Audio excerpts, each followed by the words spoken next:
The very best of the human spirit is on display during the Olympics. But that's only for 2 weeks, and we want to bottle up that energy even longer. So my next guest is going to help us try. Studio 5 relationship contributor Dr. Matt Townsend is highlighting the core characteristics of an award-winning athlete.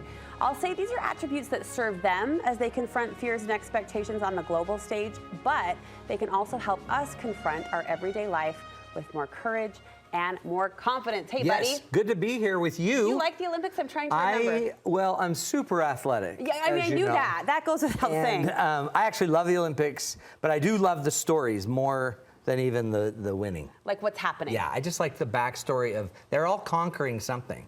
And so I love this idea because how many of us, as we're just sitting on the couch, just popping Cheetos, how many of us don't want to like have some of that spirit rub off on us? Yeah.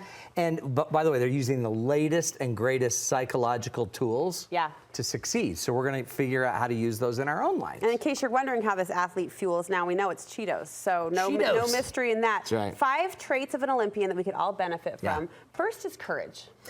These people run toward the hardest things. Like, I don't know that I would want to work as hard as they work to do something, but they run straight toward the challenge. So there's really powerful research about when we have the courage to take on the challenge instead of just bemoaning it and be frustrated by it and ignoring it. When you take it on, the challenges shrink, but your power grows. So why they get so much power is because they're not afraid to do the hard thing. So all of us out there watching, are we afraid to do the hard thing? And what in our life is something that's hard, that's challenging us, no matter what it is, that we need to just go take on the challenge. Lean into it. Lean in. Yep. Vision. They have clarity of vision. They have clarity of vision, and vision, people without vision perish. Athletes without vision perish. Goals without vision perish. So you've got to tap into the hidden motivation, which comes from clarity of purpose. These people they've taken their goals and they've integrated them into their lives. They know they want to be an Olympic winner. They know how well they're going to do generally, and they just do everything they can. They see how that fits into their life. So the daily yeses are easier to keep because we already know what the yeses are. You know what? I was being interviewed for a TV program about a month ago around Mother's Day, and somebody was asking me about a female mentor of mine. And they said, what made her so great? And I said, vision. And then fast forward 2 weeks ago, and I was on this mothering podcast, and someone asked me, what do you think makes a great mom? And I said, vision. Like, isn't it awesome how that one characteristic can highlight and accentuate all of the many roles in life? Because it's the lead to perseverance, right? We can stick to anything once we have the vision for the why. We need to know the why. And once they've got the why and the challenge, boom, they can just keep going at it. You say Olympians are good planners. Weirdly, they don't just happen into an Olympic gold medal.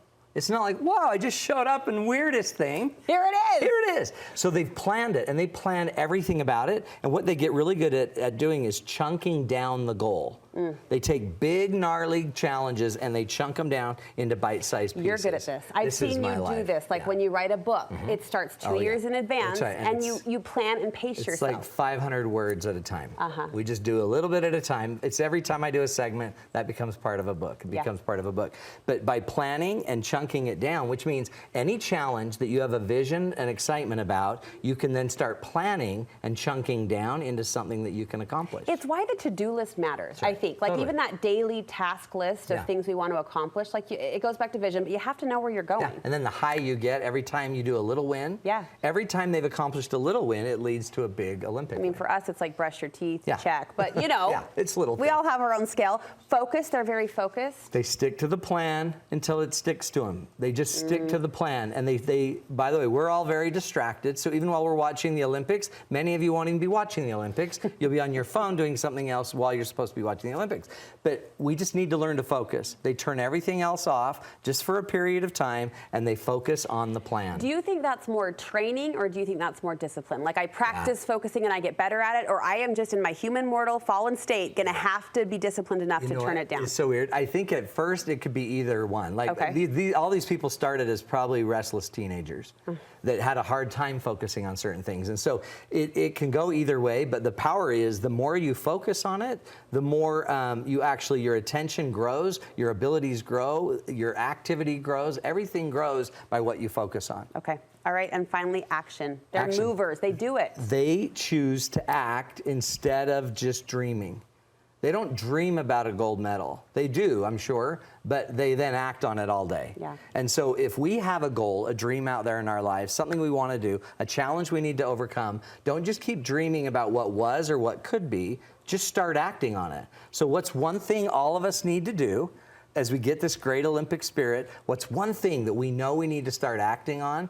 And let's just start acting on it while we're doing the Olympics. Let's go. Let's use that energy to go get our own gold. Let's go. Now I'm excited to watch the Olympics. It's awesome. That was the pump really up cool. we didn't know we needed. Yeah. Matt, thank you so much. Thank you, Brooke. Before we say goodbye, I want to ask about your Becoming One program. We get a lot of Whoa. questions about this, and I know Yeah. you're having people It's that huge. are experiencing a lot of success. Yeah, in fact, major calls in the last few weeks about people that have suffered really tragic public loss that a lot of us have heard about in the news, that they don't know how to then go work their relationships in the midst of those tragedies. And so what we do is we just bring in people, they watch online. It's a really inexpensive way to get coaching, to get tools, to get all of these things we've been talking about, and the motivation to keep going as we improve our relationships with ourselves, with our God, with one another, with our marriages, and for some of us, with our parole officers.